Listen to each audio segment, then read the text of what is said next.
In the unseen folds of the universe, there is a law, a truth whispered by alchemists, mystics, and sages since the dawn of time, as above, so below. This is not merely a philosophical idea. It is a map, a golden key to the deepest mystery of existence. Your consciousness creates reality.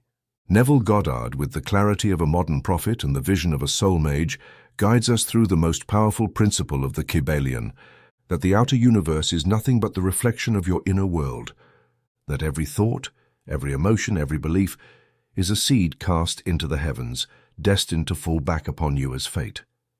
This is no ordinary text. It is a portal to a new way of seeing life, a silent revolution in which the mirror of the world no longer deceives you, but begins to obey you. Do you want to transform your world? First, transform your mind, because there, in that sacred space between the visible and the invisible, lies your true power. The power to remember who you are, and to create as one who knows their thoughts are divine. Prepare to enter the heart of the law, to understand why there is no separation between the high and the low, the celestial and the earthly, the divine and the human. Welcome to the Hermetic law of consciousness. Your reality is about to awaken.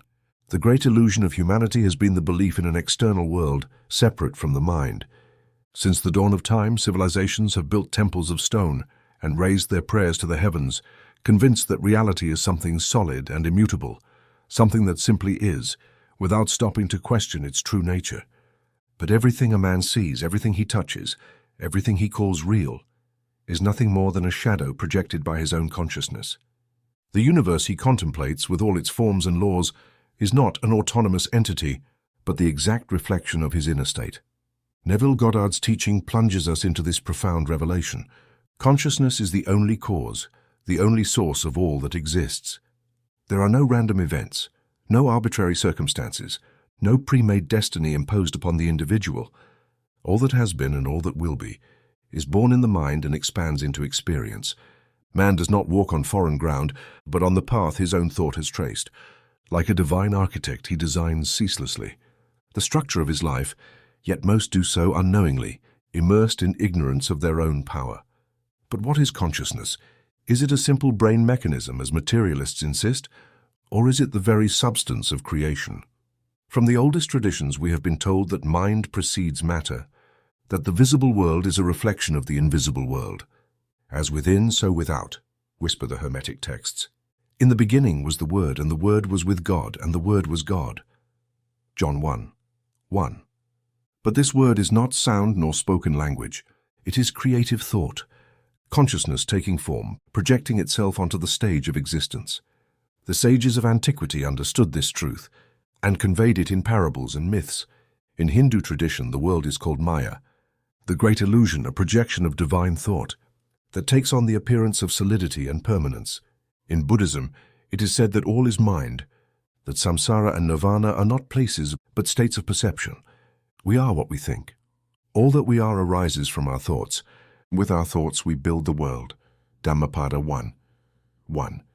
And yet, despite this wisdom repeated through the centuries, humanity still believes its reality is external, that conditions are beyond its control, that fate dictates its destiny, and that social structures determine its worth. Neville tells us this is nothing but a distortion of the mirror, a forgetting of our true nature. Consciousness not only shapes reality, consciousness is reality. There is no other creator outside oneself, because nothing exists outside perception.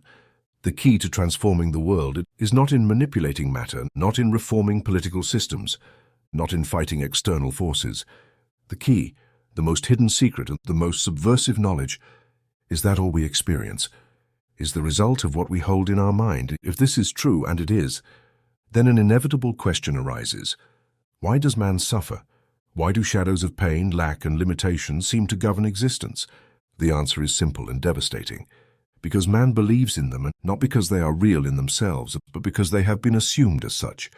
Consciousness is pure creativity, but man uses it unknowingly, projecting fears and doubts instead of certainty and fullness. He wakes each morning expecting problems, expecting difficulties, expecting obstacles, and the universe, being a faithful mirror, simply returns the image he himself holds. But if consciousness is the only reality, then the solution is not to modify the reflection, but to change the source.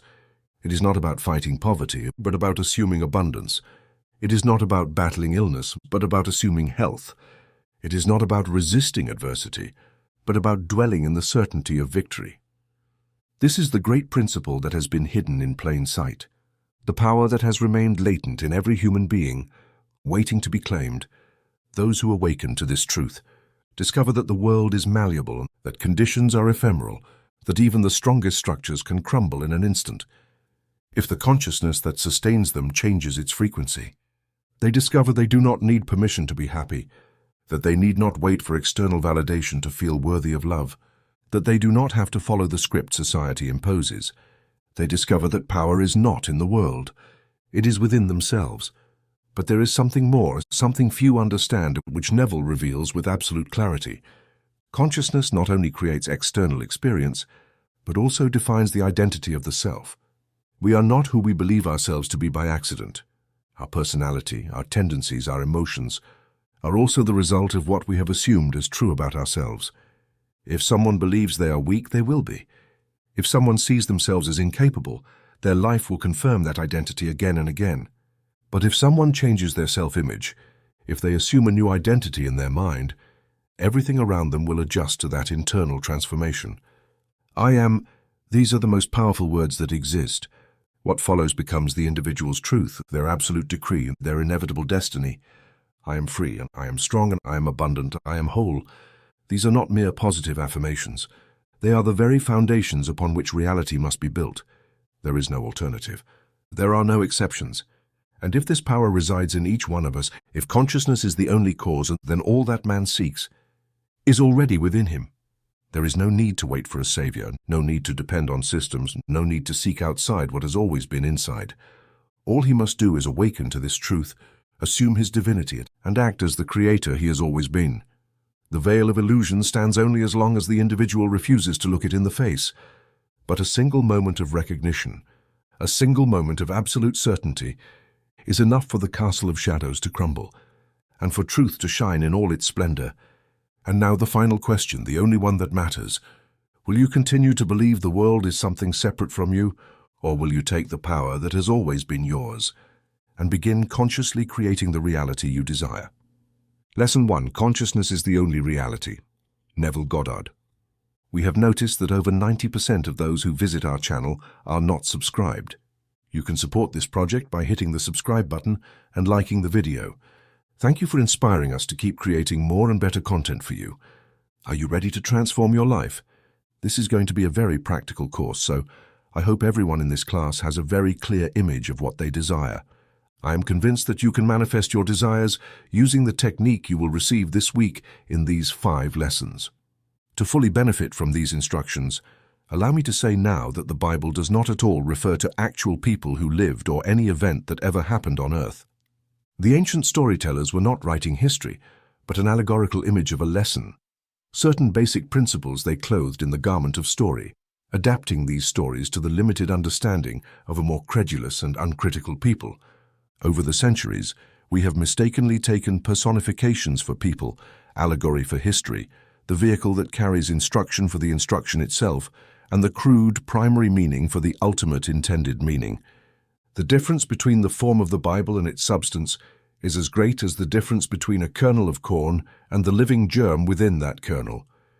As our assimilative faculties discern between foods that can be incorporated into our system and foods that must be discarded, so our awakened intuitive faculties discover beneath the allegory and the parable the vital psychological germ of the Bible nourishing us.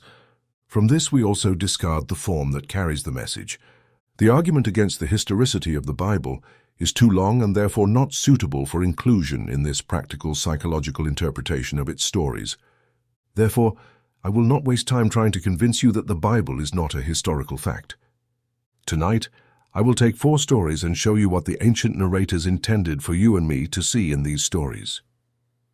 The ancient masters assigned psychological truths to the phallic and solar allegories. They did not know as much about the physical structure of man as modern scientists do, nor did they know as much about the heavens as our modern astronomers. But what little they knew, they used wisely, building phallic and solar plots to which they attached the great psychological truths they had discovered. In the Old Testament, You will find much phallic worship. Since it is not useful, I will not highlight it. I will only show you how to interpret it.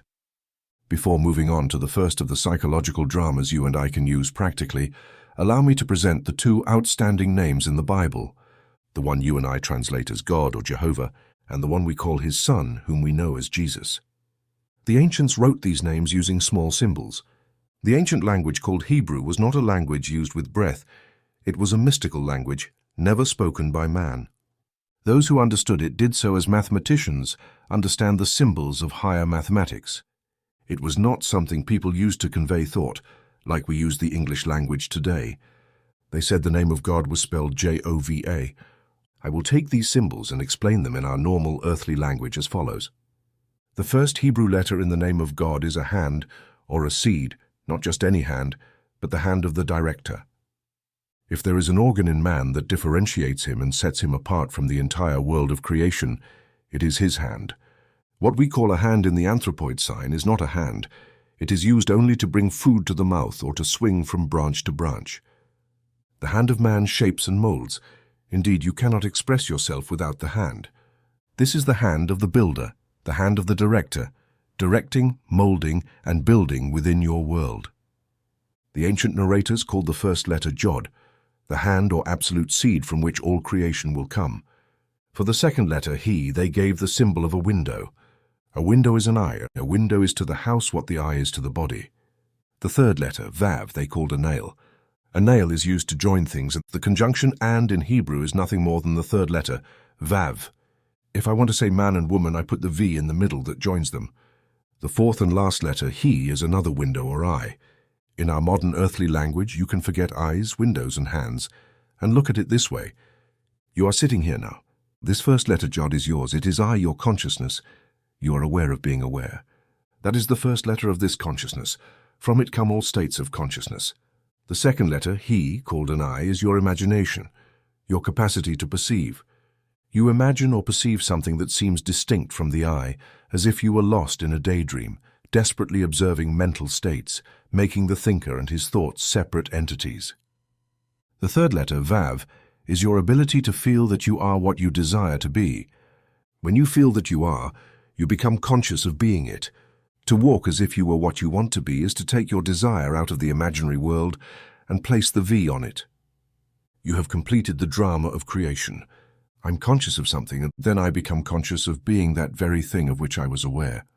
The fourth and last letter in the name of God is another He, another I. What does it mean? The visible objective world which constantly testifies to what I am conscious of being. You do nothing about the objective world.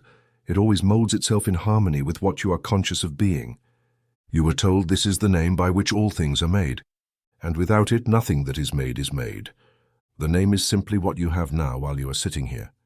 You are conscious of being, not of course that you actually are, but you are also aware of something that is not yourself, the room, the furniture, the people. Now you can be selective. Perhaps you do not want to be anyone other than who you are or possess what you see, but you have the ability to feel what it would be like to be another person, someone other than who you are now. When you assume that you are the person you want to be, you have completed the name of God, or the Jod, the final result, the objectification of your assumption. That objectification is not your problem. It will come into view automatically once you assume the consciousness of being it. Now let us move to the name of the Son, for He grants dominion over the world. You are that Son. You are the great Joshua, or Jesus of the Bible. You know that the name Joshua or Hoshea has been anglicized as Jesus. The name of the Son is almost like the name of the Father. The first three letters of the Father's name are the first three letters of the Son's name. Jod, He, Vav. After that, a sin or shin is added, so the Son's name reads Yod-He-Shin.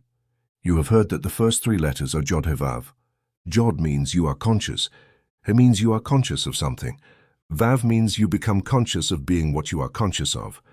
You have dominion because you have the capacity to conceive and become what you conceive. That is the power of creation. But why is there a sin added to the Son's name?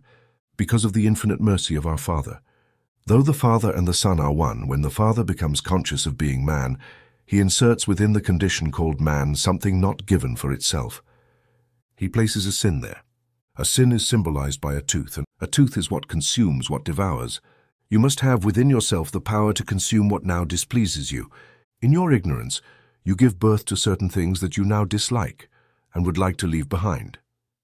If you did not have within you the flames that consume, you would be condemned forever to live in a world filled with all your errors. But there is a sin or flame in the Son's name that allows the Son to detach from the states he formerly expressed. Within the world, man is incapable of seeing anything other than the content of his own consciousness. If now, in consciousness, I detach myself from this room by turning my attention away from it, then I am no longer conscious of it. There is something inside me that devours it. It can only live inside my objective world if I keep it alive within my consciousness.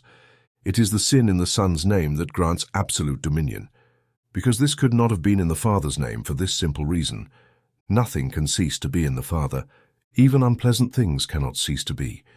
Once I have given expression to them, they remain forever enclosed within the greater dimensional self that is the Father. But I would not like to keep alive in my world all my errors.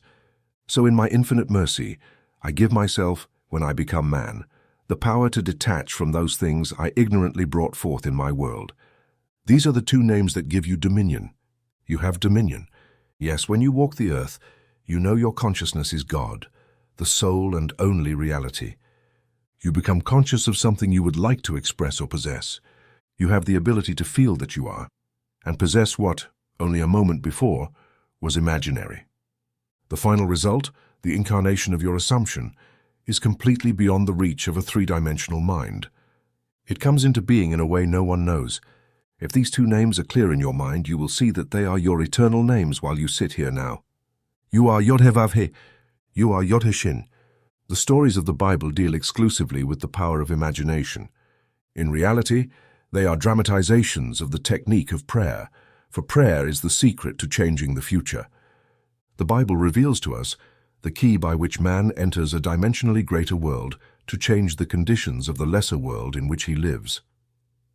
A granted prayer means that something is done as a consequence of the prayer that otherwise would not have been done. Therefore, man is the source of action, the directing mind, and the granter of prayer. The stories of the Bible contain a powerful challenge to man's ability to think. The underlying truth, that they are psychological dramas and not historical facts, demands repetition, as it is the only justification for the stories. With a little imagination, we can easily trace the psychological meaning in all the stories of the Bible. And God said, "Let us make man in our image after our likeness, and let them have dominion over the fish of the sea, and over the birds of the air, and over the cattle, and over all the earth, and over every creeping thing that creeps upon the earth." So God created man in his own image. In the image of God he created him. Genesis 1:26-27. Here in the first chapter of the Bible, the ancient masters laid the foundation that God and man are one, and that man has dominion over all the earth. If God and man are one, then God can never be too far away, nor can he be too near. For nearness implies separation. The question arises, what is God? God is the consciousness of man, his awareness, his self. The drama of life is psychological, in which we bring circumstances to pass not by our acts, but by our attitudes. The cornerstone on which all things rest is the concept man holds of himself. He acts as he does, and has the experiences he has because his self-concept is what it is, and for no other reason. If he had a different concept of himself, he would act differently and have different experiences. By assuming the feeling of his fulfilled desire, man alters his future in harmony with his assumption. Though assumptions may be false if maintained, they will materialize into facts. The undisciplined mind finds it difficult to assume a state denied by the senses, but the ancient masters discovered that sleep, or a state close to sleep, helps man make his assumption. Therefore, dramatizing the first creative act of man as if man were in a deep sleep establishes the pattern for all future creative acts. It also shows us that man has but one substance, truly his own to use in creating his world, and that is himself. And the Lord God caused a deep sleep to fall upon Adam, and he slept, and he took one of his ribs, and closed up the flesh instead thereof. And the rib which the Lord God had taken from man, made he a woman. Genesis 2:21-22. Before God formed this woman for man, he brought to Adam the beasts of the field and the birds of the air, and Adam named them. Whatever Adam called each living creature, that was its name, that was his name. If you took a concordance or a Bible dictionary and looked up the word thigh as it's used in this story, you would see it has nothing to do with the thigh itself. It's defined as the soft, creative part in a man that flows over the thigh. The ancient storytellers used this phallic framework to reveal a great psychological truth. An angel is a messenger of God. You are God, as you have just discovered, because your consciousness is God, and you have an idea, a message. You struggle with an idea because you don't yet know that you already are what you contemplate, nor do you believe you could become it. You wish to, but you don't believe you could. Who struggles with the angel Jacob? And the word Jacob, by definition, means the supplanter. You long to transform and become what your reason and your senses deny you are. When you wrestle with your ideal, trying to feel that you are it, this is what happens. Something comes out of you. You can use the words, "Who has touched me? For I perceive virtue has gone out of me." For a moment, after a successful meditation, you turn away, unable to continue the act as if it were a physical creative act. You are just as powerless after having prayed successfully as after the physical act of creation. When satisfaction is yours, you no longer hunger for it. If the hunger persists, you have not exploded the idea inside you. You have not effectively made yourself conscious of being what you wish to be. There is still that thirst. When you come up from the depths and say, "I can feel that I am what only moments ago I knew I was not, but wished to be," then you are no longer hungry to be it. You are no longer thirsty because you feel satisfied in that state. Then something shrinks inside you, not physically, but in your feeling, in your consciousness. For that is the creativity of man. Thus, your desire shrinks. It loses the urge to continue this meditation. He does not physically stop. He simply has no desire to continue the meditative act. When you pray, believe that you have received and you shall receive. When the physical creative act is complete, the tendon over the hollow of the man's thigh contracts, and the man finds himself powerless or stops. In the same way, when a man prays successfully, he believes he already is what he desires to be. Therefore, he cannot continue desiring to be what he is already conscious of being. At the moment of physical and psychological satisfaction, something goes out that, over time, testifies to the creative power of man. Our next story is found in chapter 38 of the book of Genesis. Here we find a king whose name is Judah. The first three letters of his name also begin with Jodva. Tamar is his daughter-in-law. The word Tamar means palm tree, or the most beautiful, the most lovely. She is graceful and beautiful to behold, and is called a palm tree, a tall and majestic palm tree that flourishes even in the desert. Wherever she stands, there is an oasis. When you see a palm tree in the desert, you have found what most seek in that dry land. There is nothing more desirable for a man crossing a desert than the sight of a palm tree.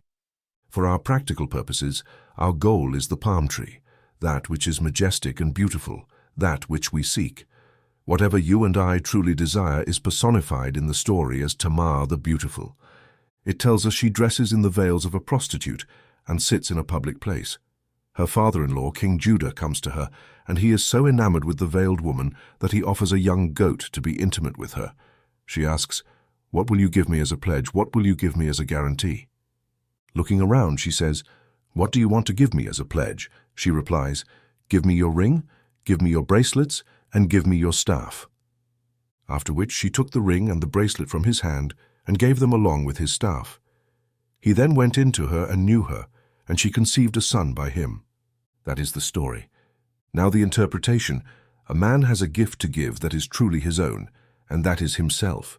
He has no other gift.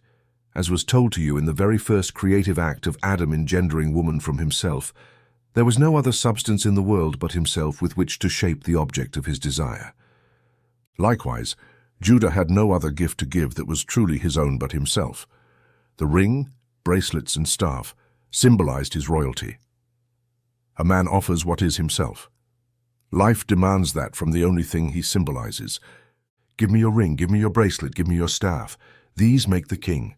When you give them, you give yourself. You are the great King Judah. Before you can meet your Tamar and make her conceive your likeness in the world, you must enter into her and give yourself. Suppose I want security. I cannot get it by knowing people who have it. I cannot get it by pulling strings. I must become conscious of being secure. Suppose I want to be healthy. Pills won't do it. Diet or climate won't do it. I must become conscious of being healthy by assuming the feeling of health. Perhaps I want to be elevated in this world. Merely looking at kings and presidents and noble people living in their reflection will not suffice. I must become conscious of being noble and dignified and walk as if I were what I now want to be. When I walk in that light, I give myself to the image I have frequented in my mind, and over time, she gives me a son. Meaning, I objectify a world in harmony with what I am conscious of being. You are King Judah, and you are also Tamar. When you become conscious of being what you want to be, you are Tamar. Then you crystallize your desire in the world around you. No matter what stories you read in the Bible, no matter how many characters these ancient narrators introduce into the drama, there is one thing you and I must always keep in mind. All of them take place in the mind of the individual man, or the characters live in the mind of the individual man. When you read the story, make it fit your own model. Know that your consciousness is the only reality. Then be clear about what you want to be. Then assume the feeling of being what you want to be, and remain faithful to your assumption, living and acting in your conviction always. Make it fit that pattern. Our third interpretation is the story of Isaac and his two sons, Esau and Jacob. It paints a picture of a blind man who is deceived by his second son when giving the blessing that belonged to his firstborn. The story emphasizes that the deception was carried out through the sense of touch. Then Isaac said to Jacob, "Come near that I may feel you, my son, to know whether you are really my son or not." So Jacob went close to Isaac his father, and he felt him. And it happened that Isaac finished blessing Jacob. And just as Jacob had gone out from the presence of Isaac his father, Esau his brother came in from hunting. Genesis 27:21-30. This story can be very useful if you reenact it now once more. Remember, all the characters in the Bible are personifications of abstract ideas and must be realized within the individual man. You are the blind father, and both sons are parts of you. Isaac is old and blind, and sensing the nearness of death, he calls his firstborn Esau, a rough, hairy young man, and sends him to the forest to bring some venison. The second son, Jacob, a smooth-skinned boy, overhears his father's request. Wishing to claim the birthright of his brother, Jacob, the smooth-skinned son, sacrifices a young goat from his father's flock and skins it. Then, dressed in the hairy skin of the goat he sacrificed, he comes through subtlety and betrays his father, making him believe he is Esau. The father said, "Come near to me, my son, that I may feel you, for I cannot see." But he could feel. Note the emphasis on feeling in this story. Jacob approached, and the father said, "The voice is Jacob's, but the hands are Esau's." Feeling the roughness, the reality of the son Esau, Isaac pronounced the blessing and gave it to Jacob. It is noted in the story that when Isaac pronounced the blessing and Jacob had barely left his presence, Esau arrived from his hunt. This is an important verse. Do not feel uncomfortable in our practical approach to it, for as you sit here, you are also Isaac. This room you sit in is your present state. This is the rough or sensate world known by your bodily organs. All your senses testify to the fact that you are here in this room. Everything tells you that you are here, but perhaps you do not want to be here. You can apply this to any goal, the room you sit in at any moment, the environment you find yourself in. This is your rough or sensate world, or the son personified in the story as Esau. What you would rather have instead of what you have or are is your smooth skin, or Jacob, the supplanter. Do not send your visible world to hunt, as so many do, denying it by saying it does not exist. You only make everything more real. Instead, simply remove your attention from the sensory region, that is, the room that surrounds you right now, and focus your attention on what you want to put in its place, what you want to make real. The secret is to bring it here. You must make that other place be here. Now imagine your goal is so close you can feel it. Suppose at this very moment I want a piano here in this room. Seeing a piano in my mind's eye existing elsewhere does not do it. But visualizing it in this room as if it were here, and placing my mental hand on the piano and feeling it solidly real, is to take that subjective state, personified as my second son Jacob, and bring it so close I can feel it. Isaac is called a blind man. You are blind because you cannot see your goal with your bodily organs. You cannot see it with your objective senses. You only perceive it with the mind, but you bring it so close you can feel it as if it was solidly real. Now, when this is done and you lose yourself in its reality and feel it is real, open your eyes. What happens? The room you had left out just moments ago returns from the hunt. The moment you gave the blessing, feeling that the imaginary state is real, the objective world that seemed unreal returns. You are not told this in words as the story relates Esau's return, but the very room that surrounds you tells you by its presence that you have been self-deceived. It tells you that when you lost yourself in contemplation, feeling you were now what you wanted to be, feeling you now possessed what you desired to possess, you were simply deceiving yourself. Look at this room. This denies that you are elsewhere. If you know the law, you now say, although my brother came by subtlety and betrayed me and took my birthright, I gave your blessing and cannot take it back. In other words, you remain faithful to this subjective reality and do not withdraw the birthright you gave. You give the birthright and it becomes objective. Within your world, there is no room in this limited space for two things to occupy the same space at the same time. By making the subjective real, you resurrect it within your world. Take the idea you want to embody and assume you already are it. Lose yourself in feeling that this assumption is solidly real. When you give it this feeling of reality, you have given the blessing that belongs to the objective world. You do not need to help its birth any more than you help the birth of a child or a seed you plant in the ground. The seed you plant grows without help because it contains within itself all the power and all the plans necessary for self-expression. Tonight, you can return to the drama of Isaac's blessing to his second son and see what happens in the immediate future in your world. Your current surroundings fade, all circumstances of life change, and make way for the coming of that to which you have given your life. When you walk knowing you are what you wanted to be, you objectify it without the help of another. The fourth story for tonight is taken from the last of the books attributed to Moses. If you need proof that Moses did not write it, read the story carefully. It is found in chapter 34 of Deuteronomy. Ask any priest or rabbi who is the author of this book, and they will tell you Moses wrote it. In chapter 34 of Deuteronomy, you will read about a man writing his own obituary. That is, Moses wrote this chapter himself. A man can sit down and write what he would like to have placed on his tombstone, but here is a man writing his own obituary, and he dies so completely that he erases all memory of where he was buried. So Moses, the servant of the Lord, died there in the land of Moab, according to the word of the Lord, and he buried him in a valley in the land of Moab, opposite Beth Peor, but no one knows his burial place to this day. And Moses was 120 years old when he died. His eye was not dim, nor his natural vigor diminished. Deuteronomy 34:5-7. Tonight, not tomorrow, you must learn the technique of writing your own obituary and dying so completely to who you were that no one in this world can tell you where you buried the old man. If you are sick now and you get well, and I know you because of the fact that you were sick, where can you point and say, "Here is where I buried the sick man"? If you are poor and borrow from all your friends and suddenly wealth rains down upon you, where did you bury the poor man? You erase the poverty so completely in the eye of your mind that there is nothing in this world where you can point and say, "That's where I left it." A complete transformation of consciousness erases all evidence that anything other than this has ever existed in the world. The most beautiful technique for achieving the man's goal is given in the very first verse of chapter 34 of Deuteronomy.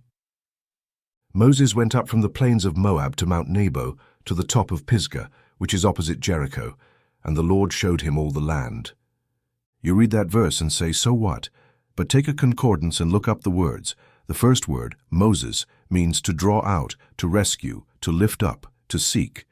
In other words, Moses is the personification of the power in man that can bring out from within the man what he seeks.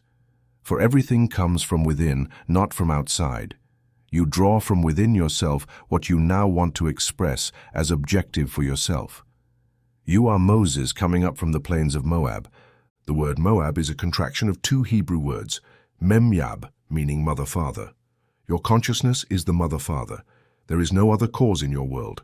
Your consciousness is this Moab mother-father, always drawing something from it. The next word is Nebo. In your concordance, Nebo is defined as prophecy. A prophecy is something subjective.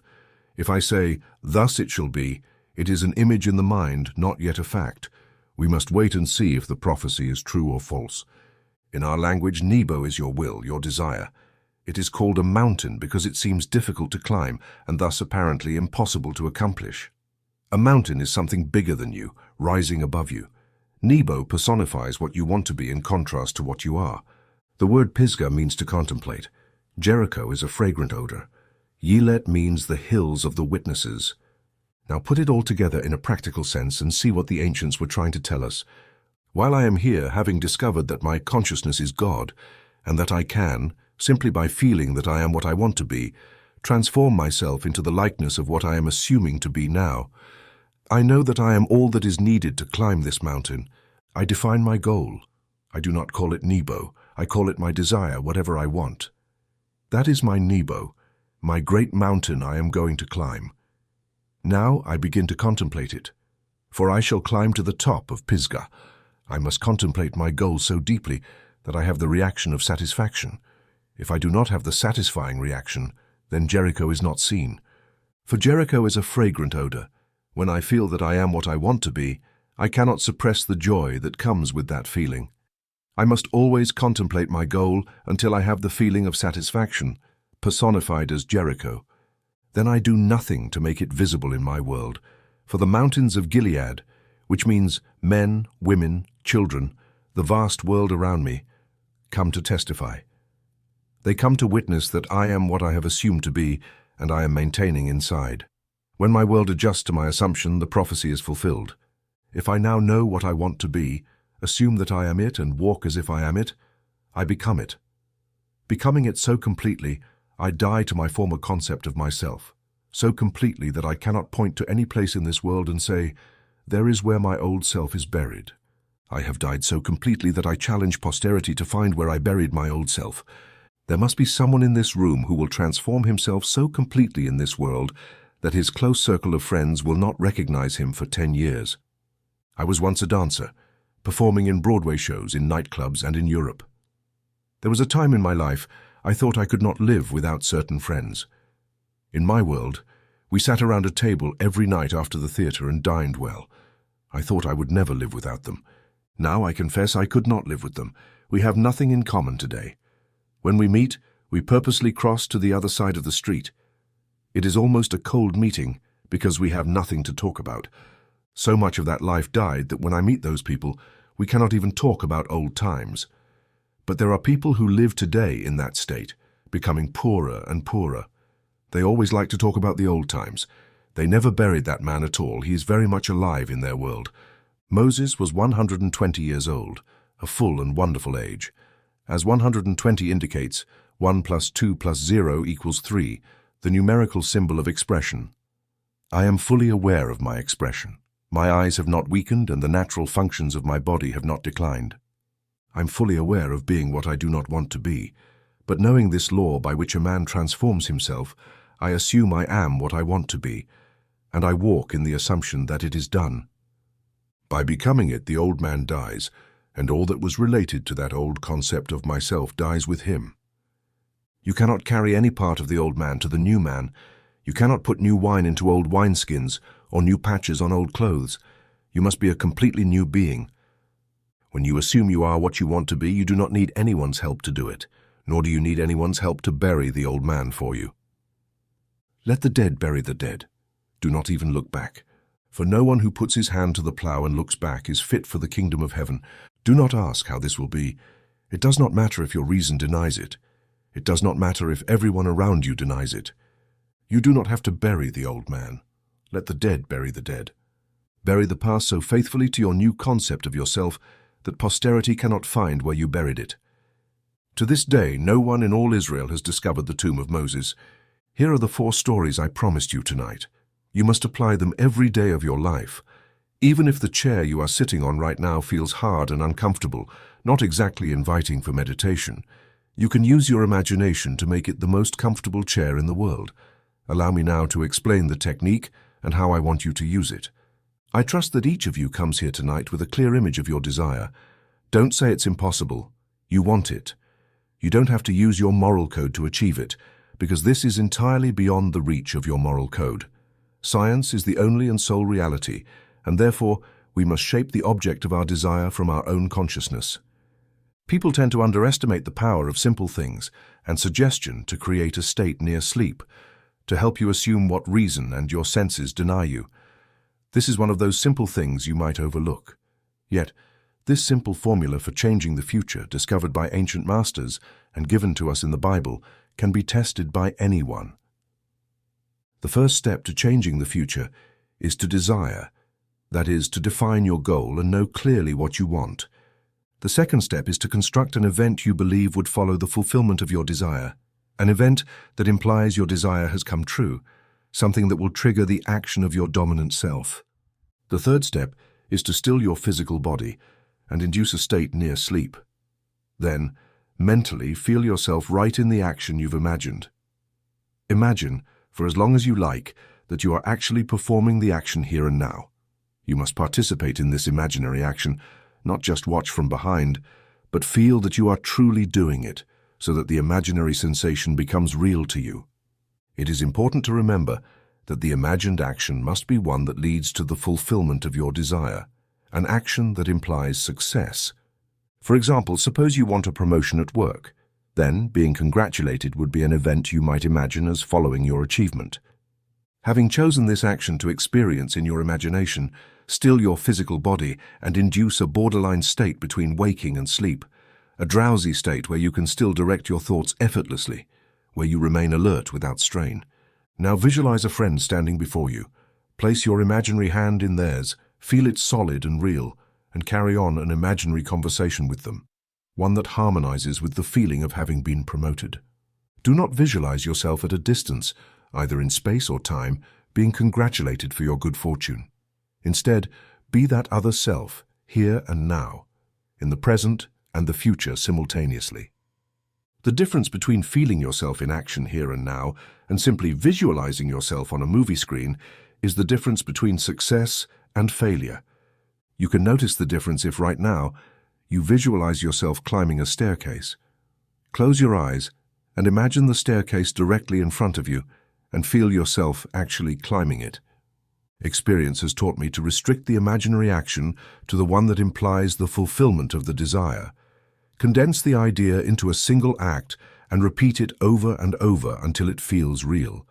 Otherwise, your attention will wander, distracting thoughts will invade your mind, and in seconds, they will carry you miles away from your goal in space and years away in time.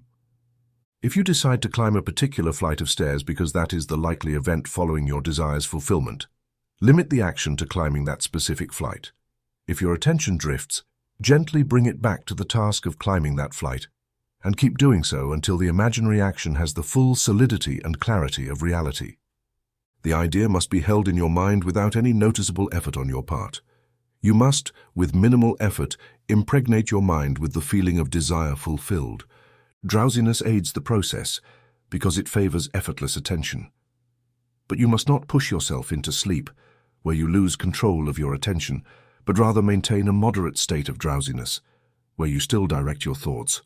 A more effective way to embody a desire is to assume the feeling of the desire fulfilled, and then, in a relaxed and drowsy state, repeat again and again like a lullaby, a short phrase that implies your desire fulfilled, such as thank you, thank you, thank you, as if you are addressing a higher power for granting what you wished for.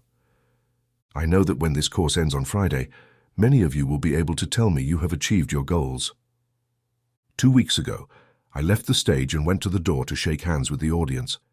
I am sure at least 35 out of a class of 135 told me that what they desired when joining this class had already come true. That happened just 2 weeks ago. I did nothing to make it happen except give them this prayer technique. You don't need to do anything else to make it happen. Just apply this prayer technique with your eyes closed and your physical body still. Induce a state like sleep and enter the action as if you were an actor playing a role, experiencing in your imagination what you would experience in the flesh if you were now in possession of your goal. Make another part be here and then now. Your greater self, using a broader approach, will employ every means toward producing what you have assumed. You are freed from all responsibility for how this comes about, because when you imagine and feel that it is so, your higher dimensional self determines the means. Do not think for a moment that anyone will be harmed or deceived in the process. That is not your concern. I must make you understand this. Too many of us, educated in various walks of life, worry about others and ask, if I get what I want, will it harm someone else? There are ways you do not know, so do not worry. Close your eyes now because we are about to enter a long silence. Soon you will be so lost in contemplation, feeling that you are what you desire to be, that you will be totally unaware that you are in this room with others.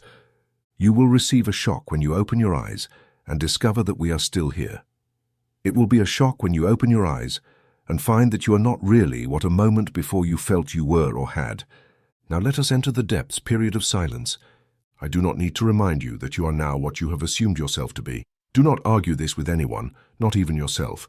Have no thoughts about how or when. You already know that you are. Your three-dimensional reasoning, the limited reasoning of the physical mind, must not enter into this drama. It does not know what you have just felt to be true. It is true, and no one should tell you otherwise. What you feel you have, you will have, and I promise you that after you have achieved your goal and reflect on it, you will have to admit that your conscious, rational mind could never have devised the way. You are and you have what at this very moment you claim for yourself. Do not argue. Do not seek someone as a stimulus, because the thing might not come. It has already come. Attend to your daily matters as usual, and let these things unfold in your world. Final reflection. Awakening to true reality. If there is a revelation capable of completely transforming an individual's life, it is this. Consciousness is the only reality. There is no power outside of it. There is no external cause that determines destiny. No circumstance exists that was not first conceived in the mind. Everything experienced, every event that seems to arise from nowhere, every condition of life considered unchangeable, is but the reflection of a previously assumed inner state. Yet despite the simplicity of this truth, most continue to walk through life like somnambulists, reacting to reality without realizing they themselves have created it. It is easy for the untrained mind to close to the idea that the world is not external or independent of perception. It is easy to point to life's events and say, this simply happened, without stopping to analyze the root of that manifestation. But this is the greatest illusion, the trap that has kept humanity in a cycle of powerlessness and victimhood. Man is not a leaf carried by the wind of fate. He is the wind itself. If consciousness is the only reality, then any change in consciousness inevitably results in a change in external experience. It cannot be otherwise. It is an unbreakable law, as precise as gravity. Yet this law works both ways. He who assumes scarcity internally will see it reflected in the world. He who dwells in the certainty of his greatness will experience a life of continuous manifestation. What is held in consciousness with absolute conviction has no choice but to take form. The problem is that few are willing to accept the responsibility this truth demands. Because if it is admitted that consciousness is the sole cause, then there are no more excuses. No longer can chance, fate, society, family, or personal history be blamed. The individual alone is responsible for their reality. And this responsibility is both a burden and a blessing. A burden because it forces one to face limiting beliefs, but a blessing because it means nothing and no one holds power over one's life, except oneself. Those who deeply understand this stop reacting to the world and begin to create it consciously. They stop fearing the future because they know the future is not a mystery, but the logical projection of what they now hold in their mind. They know the present is but the result of past thoughts and emotions, and that if they want to see something different, they must change their perception of the now. Here is where Neville Goddard's teaching reveals its true power. The world does not change by struggling against it, but by changing our consciousness. It is not about forcing matter, manipulating external circumstances with effort, or chasing opportunities in desperation. It is about assuming internally that the desired is already a fact, inhabiting that certainty so firmly that the external world has no choice but to reflect it. This is true faith, not a timid faith that waits without conviction, but active faith. Creative faith, the absolute certainty that what is imagined is as real as what is tangible. When someone reaches this level of conviction, reality bends before them. But here arises an essential question. How do we change consciousness? If everything depends on what we hold in our minds, then the main task is to reprogram our perception, to rid ourselves of limiting beliefs, and to assume without any doubt the identity of one who already possesses what they desire. The problem is that the mind has been trained for years to doubt, conditioned to believe in scarcity, struggle, and the need for constant effort to get what we want. And if consciousness is the only reality, then the first transformation must happen at that level. The solution is simple but powerful. We must learn to dwell in the desired state before the world confirms it to us. We must not wait for external reality to change to feel prosperous, loved, healthy, or successful. We must internally assume that state as a done fact, with the same naturalness as breathing. The universe does not respond to pleas. It does not respond to superficial wishes. It responds to the identity we assume with total certainty. Practical exercise, reprogramming consciousness. To reinforce what you have learned in this lesson, here is an exercise that will align your consciousness with the reality you wish to create. Practicing it daily will transform your perception, and therefore your world. Instructions. Find a quiet place where you won't be disturbed. Sit or lie down comfortably. Close your eyes and take several deep breaths until you enter a state of total relaxation. Define the state you want to assume. Don't think about what you want to have. Think about who you are within that reality. For example, instead of thinking I want financial success, assume I am prosperous and abundant. Instead of thinking I want health, assume I am whole, healthy, and vital. Create a mental scene that confirms that state. Imagine a situation where your desire has already been fulfilled. If you want prosperity, imagine opening your bank account and seeing large numbers. If you want love, imagine someone telling you how much they love you. If you want success, imagine receiving applause for your achievements. Live it with all your senses. Don't watch the scene as if you were a spectator. Feel it from inside, as if you are already there. Hear the voices, feel the textures, perceive the sense, experience the emotion of the moment. Remain in the sensation of absolute certainty. Do not think about how it will happen. Do not allow doubt to interfere. Simply immerse yourself in the assurance that it is already real. Repeat this process every night before sleeping. The subconscious mind is more receptive in this state. Hold the vision until you fall asleep with that feeling. Expected results. If you practice this exercise consistently, you will begin to notice changes in your environment. Situations that once seemed impossible will begin to unfold with ease. People will respond to you differently. Unexpected opportunities will appear. Your reality will adjust to the consciousness you have assumed as true. Conclusion. Taking power into your own hands. There is no greater truth than this. You are the creator of your world. No external force dictates your destiny. No barrier cannot be dissolved by the power of consciousness. The question that remains, the only one that matters, is this. What are you willing to assume as true starting today? If you understand that consciousness is the only reality, then power has returned to you. Your life is not the product of circumstances, but of what you believe deep within your being. The choice is yours. You can keep seeing the world as something external that controls you, or awaken to the fact that it has always been your own consciousness that shaped it. The universe is already waiting for your decree.